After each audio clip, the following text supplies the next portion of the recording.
Bonjour à tous. Aujourd'hui, je vais vous faire un petit point sur les engobes.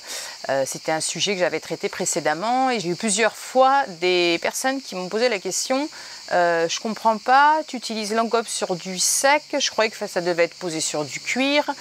Voilà, donc effectivement, je me suis dit c'est peut-être important de faire un point. Alors que je vous explique, si vous arrivez à m'entendre, parce que les cigales parlent. Si vous arrivez à m'entendre, parce que les cigales font plus de bruit que moi. Sur la précédente vidéo que je vous ai fait, on voit justement que j'utilise effectivement un engobe prêt à l'emploi sur une pièce sèche. Mais pourquoi? C'est parce que justement ces engobes prêts à l'emploi s'utilisent aussi bien sur une pièce consistance cuir, sur une pièce sèche et sur un biscuit. Donc c'est génial au niveau utilisation, on peut l'utiliser dans tous les cas. Par contre, si vous préparez vous-même votre engobe et que vous faites de l'engobe en utilisant tout simplement de la poudre de terre mélangée avec de l'eau, vous obtenez une consistance un petit peu crème fleurette, quelque chose comme ça.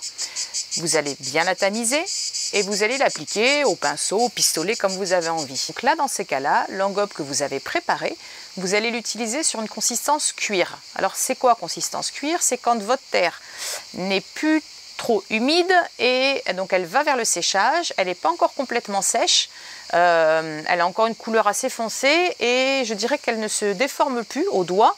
Par contre, elle se marque. Avec l'ongle, vous pouvez la griffer, mais vous avez plus de mal à la déformer. Donc à cette consistance-là, vous appliquez votre engobe, parce que si vous l'appliquez trop tard, vous risquez d'avoir des problèmes de décollement. Donc si votre terre est sèche et que vous mettez de l'engobe liquide dessus, l'engobe risque de faire un peu ce qu'on appelle un peu un lac salé. L'engobe risque de s'écailler, de sauter, vous risquez d'avoir des soucis. Donc avec l'engobe qu'on prépare en utilisant tout simplement de la terre et de l'eau, vous l'utilisez bien sur consistance cuir. Je tenais à faire ce point parce que c'est important de bien comprendre comment s'utilise telle ou telle matière, que ce soit l'engobe, que ce soit l'émail. Alors je sais que c'est assez complexe en céramique parce qu'il y a de nombreuses possibilités.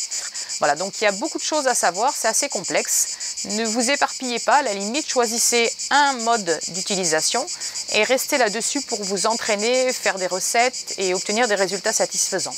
J'ai fait passer un sondage pour mieux vous connaître et mieux vous comprendre et comprendre vos besoins.